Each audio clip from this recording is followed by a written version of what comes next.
आज सुबह सुबह मन में आया कि मैं वहाँ चलूँ जहाँ पर गृह प्रवेश के बाद आया था। गृह प्रवेश के बाद वो जो पूजा सामग्री विसर्जन करने के लिए मैं आया था, तो मैंने कहा कि मैं उस तरफ चलूँ और आप लोगों को दिखाऊं पूरा नज़ारा इस तरफ। तो ये देखिए, फिर से यहाँ आ गए। काफ़ी सुंदर जगह है ये। तो 2 दिन से यहाँ पानी वगैरह पड़ने की वजह से काफ़ी सर्दी का माहौल है। तो मैंने कहा चलो उस तरफ चलते हैं। घर में बैठे बैठे कंटिन्यू वो अजीब सा हो जाता है, आपको पता ही है मुझे। तो आज मन में विचार आया कि चलो इस तरफ चल के देखा जाए और इधर का नज़ारा आपको दिखाया जाए। बस ये जो चीज़ है, हम भारतीयों के लोकल लोगों के जो सिविक सेंस जिसको बोलते हैं, कि जो चीज़ हमारी बेहतरी के लिए, हमारी सुविधा के लिए, हमारी बेहतरी के लिए बनाई जाती है, हमारे आसपास खूबसूरती के लिए बनाई जाती है, वहाँ पर लोग किस तरह से इस तरह की चीज़ें करके अव्यवस्थित कर देते हैं, जगहों का दृश्य थोड़ा अजीब सा कर देते हैं। ये चीज़ मुझे थोड़ा व्यथित करती है, थोड़ा दुखी करती है। कानपुर आया, गृह प्रवेश हुआ, फंक्शन के वीलॉग बने, लेकिन इस तरह के जो फैमिली वीलॉग्स और डेली वीलॉग्स होते हैं उसमें मैं उतना एक्सपर्ट नहीं हूँ, लेकिन मैं पूरी कोशिश करता हूँ कि मैं एंटरटेनिंग वे में उसको प्रेजेंट कर सकूं। मुझे तो बस जगहों के साथ खुद की बात रखने में ज़्यादा मज़ा आता है। तो मैं कोशिश करूंगा कि अब मैं यहाँ जितने दिन भी हूँ, मैं बाहर निकल कर जगहों के साथ आप लोगों से बात करूं। घर में भी बात करना सही है, लेकिन घर में क्या होता है कि एक विचार थोड़ा बंध जाता है, पूरी तरह से एक्सप्रेस नहीं कर पाता आदमी अपने आप को। कुछ चीज़ें होती हैं, तो बहुत सारी चीज़ें, बातें, आवाज़ और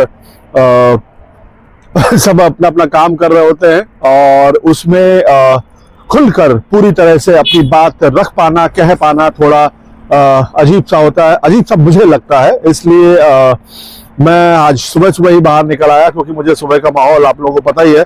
तो यहाँ पर आके थोड़े आराम तलबी चढ़ गई थी तो उस आराम तलबी को मैंने साइड पे किया और मैंने कहा कि आज मैं सुबह सुबह जाकर थोड़ा बाहर निकल कर आप लोगों से बात करता हूँ। तो वही आप ये वीडियो देख रहे होंगे, लेकिन इस वीडियो को शूट करने के लिए मैं आज सुबह 6, साढ़े 6 बजे बाहर निकला हूँ, ताकि ये वीडियो आप लोगों तक पहुँच सके और कुछ नवीनता आप लोगों को मिल सके। जो सामने आप नहर देख रहे हैं, जहाँ पर मैं उस दिन पूजा का सामान विसर्जन करने के लिए आया था, वो यहाँ पर ये आप देखिए, ये शायद कोई पूर्वांचल भोजपुरी छठ सेवा समिति के द्वारा छठ की पूजा भी होती है यहाँ पर, जिसके जो पनकी नहर के पास है। मतलब अध्यक्ष उमा शंकर यादव जी, महामंत्री हृदय पाठक और कोषाध्यक्ष जगलाल यादव, राजेश यादव जी वगैरह के नाम लिखे हुए हैं यहाँ पर। तो ये जो है, देखिए यहाँ पर काम भी चल रहा है। तो यहाँ पर कुछ अपना भाई लोग काम कर रहे हैं, यहाँ पर उनको कॉन्ट्रैक्टर लेके आए हैं, तो वो लोग अपना यहाँ पर और ज़्यादा बेहतर बनाने के लिए समय समय पर आते रहते हैं। तो अभी यहाँ पर इन लोगों से बात हुई कुछ, तो ये यहाँ पर देखिए किस तरह से यहाँ पर जनजीवन, कैसे इंसान काम के लिए करता है। ये झोपड़ी टाइप का पत्थर का बनाया इन्होंने, और ये इसी छठ सेवा समिति का जो पंडाल है उसके नीचे इन्होंने बनाया है, पूरी व्यवस्था की है। देखिए लकड़ी वगैरह जमा की है, 2 झोपड़ी बनी हुई है, एक में ये बंधु लोग रहते हैं और एक में ये दंपति रहते हैं, और ये लोग बहराइच से आए हैं काम करने। तो अभी बात करने पर पता चला, तो बहुत प्यारे लोग हैं, ऐसे ही बात हुई तो पता चला। तो यही है जीवन। तो इस जगह के लिए मैं कह रहा था कि ये जगह छठ पूजा और बाकी त्योहारों के लिए भी इस्तेमाल की जाती है, उसमें भी इस जगह का काफ़ी मतलब लोगों के व्यवहार से, लोगों के द्वारा त्योहारों में इसको भी सम्मिलित किया जाता है और लोग यहाँ पर आकर अपने त्योहार मनाते हैं, छठ और बाकी त्योहार जैसे। मतलब गंगा जी भी हैं कानपुर में, गंगा जी भी है परमठ के पास, आगे जाने पर वो दिखती हैं। तो वहाँ पर भी होता है छठ वगैरह का प्रोग्राम, लेकिन प्रोग्राम नहीं, छठ वगैरह का त्यौहार, सॉरी, तो त्यौहार वहाँ पे भी होते हैं। लेकिन उसके अलावा जो लोग उतना लंबा नहीं जा सकते, वो इस तरह की जो जगह होती है आसपास की बनाई हुई, वहाँ पर अपने त्यौहार संपन्न करते हैं। ये दूर से चलते हुए आए, हमने देखा कि यहाँ पे कोई कॉफी सेंटर भी बनाया हुआ है, डेली डोज,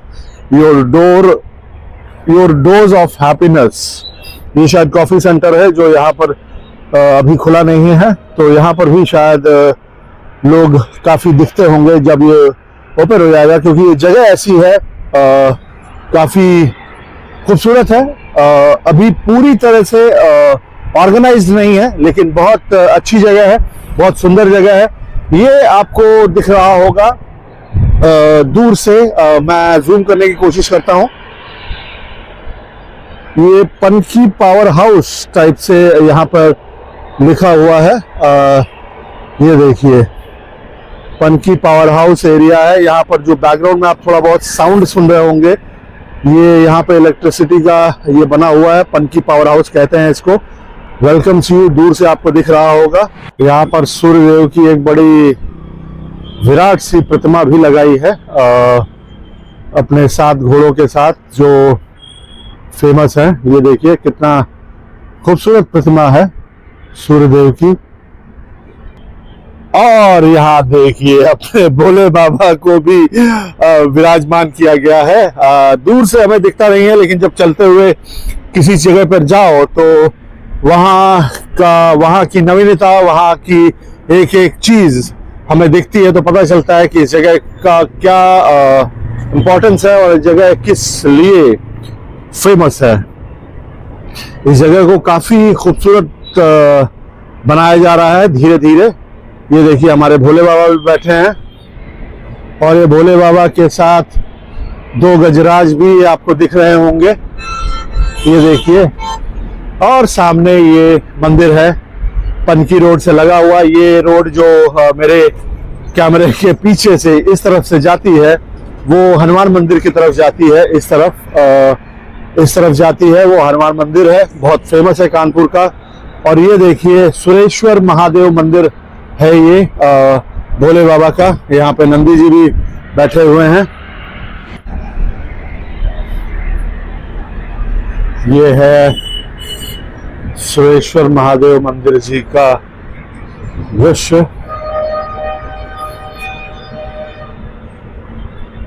ये आपको भोले बाबा अंदर दिख रहे होंगे।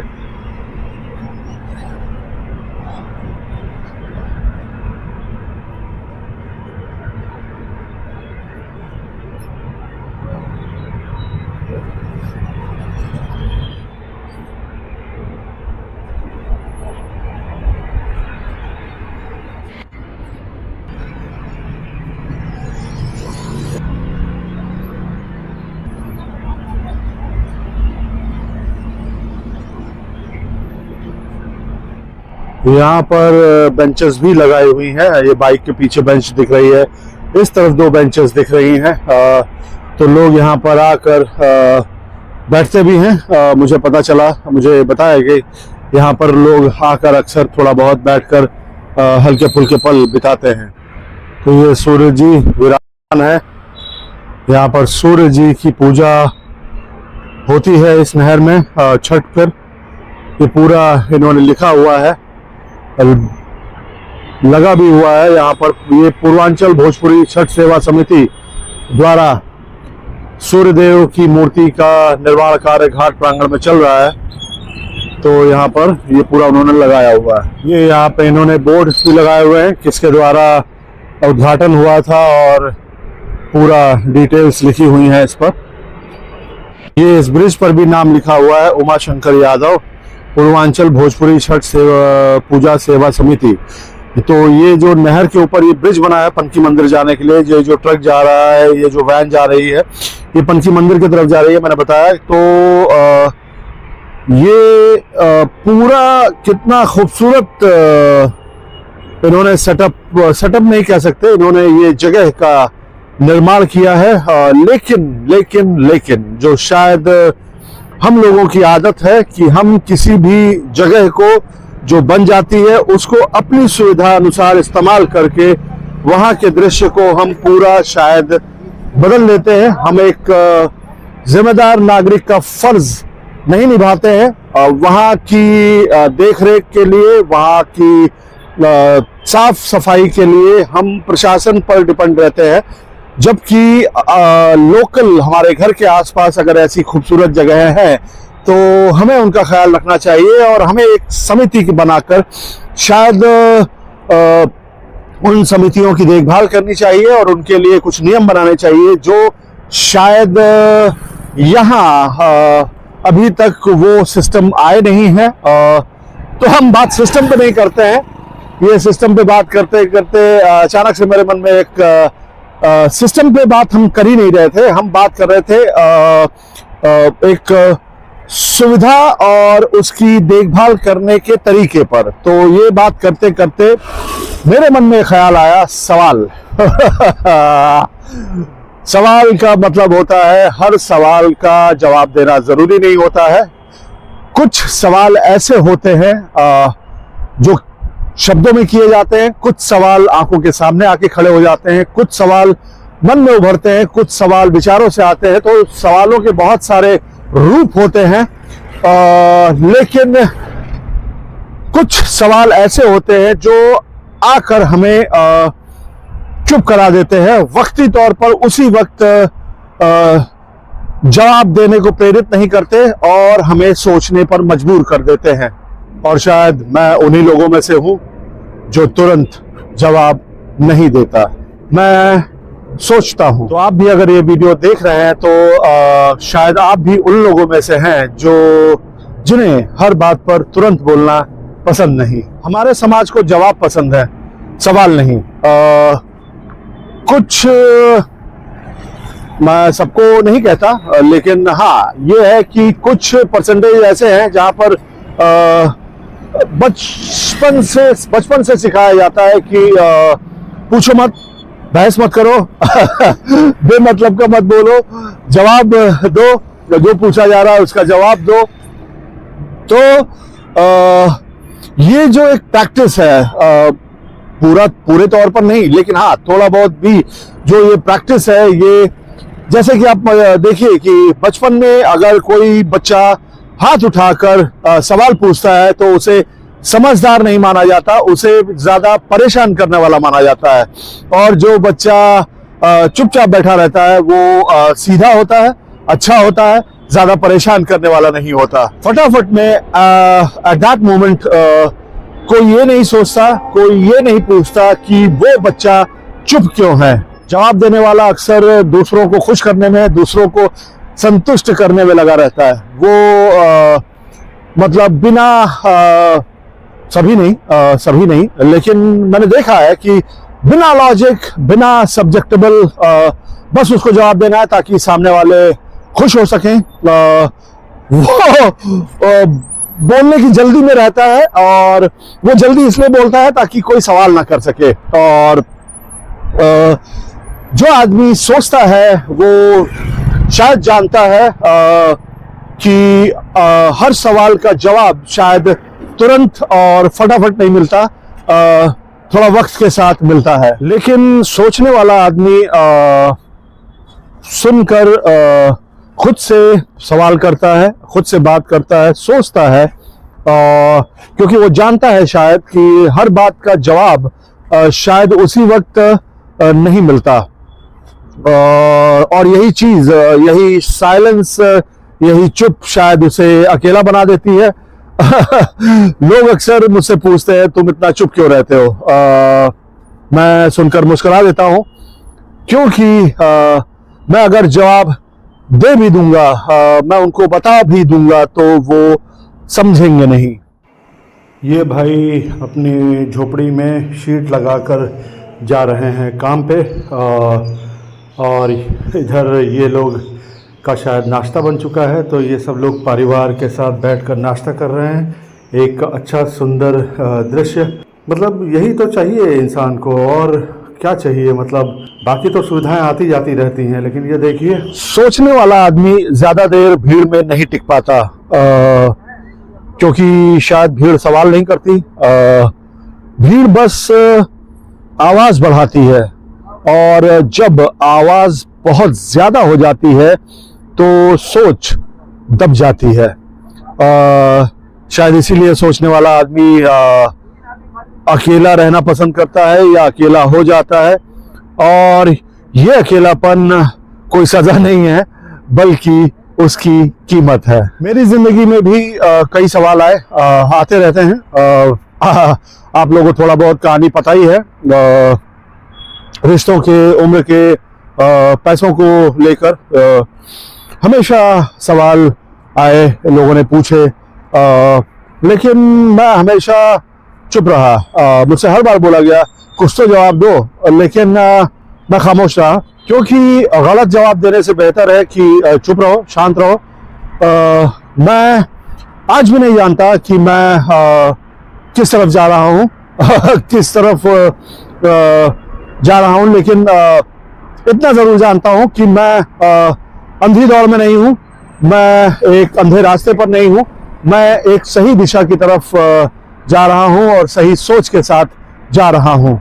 सही वो नहीं होता जो हर बात का जवाब देता है, सही वो होता है शायद जो गलत सवालों पर चुप रहता है, चुप रह जाता है, और सही सवालों के साथ मौजूद रहता है, खड़ा रहता है अपनी जगह पर। अगर थोड़ा ड्रामेटिक वे में बोला जाए, थोड़ा बढ़ा चढ़ा कर बोला जाए हालांकि पूरी तरह से शायद मैं गलत भी हो सकता हूं, लेकिन अगर थोड़ा इसको ड्रामेटिक वे में बोला जाए तो ये कह सकते हैं कि हमारे समाज में सबसे बड़े हीरो वो होते हैं जो शोर नहीं करते, लेकिन समय आने पर, समय पर रास्ता बदल देते हैं और एक एग्जाम्पल खड़ा कर देते हैं, जिनमें हमारे देश के किसान हो गए, मजदूर हो गए, हमारे माँ बाप हो गए, जो शोर नहीं करते लेकिन वो सोचते हैं हमेशा बेहतरी के लिए और हमेशा बेहतर करने की सोच रखते हैं। तो आपका 47 ईयर यंग हैंडसम लड़का सीकर सन्यासी कोई बड़ा आदमी नहीं है, कोई पैसे वाला आदमी नहीं है, कोई मशहूर आदमी नहीं है, बस एक सोचने वाला आदमी है सोचने वाला आदमी इन द सेंस सोचता ही नहीं रहता हूँ, मैं सही गलत सोचता हूँ, अच्छा बुरा सोचता हूँ, क्या सही है क्या गलत है सोचता हूँ।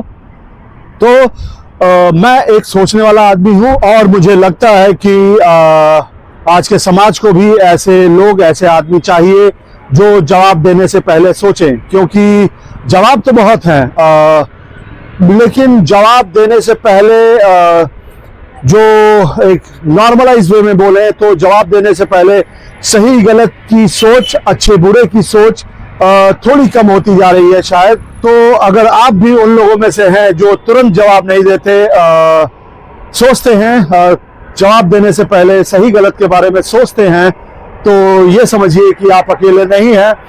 मैं आपका 47 ईयर यंग हैंडसम लड़का सीकर सन्यासी, मैं अपने सवालों के साथ चल रहा हूं जवाबों की तलाश में। तो आज के लिए साइनिंग ऑफ। जय श्री राम, हर हर महादेव, जय श्री कृष्ण, जय श्री राधे। खुश रहिए, मस्त रहिए।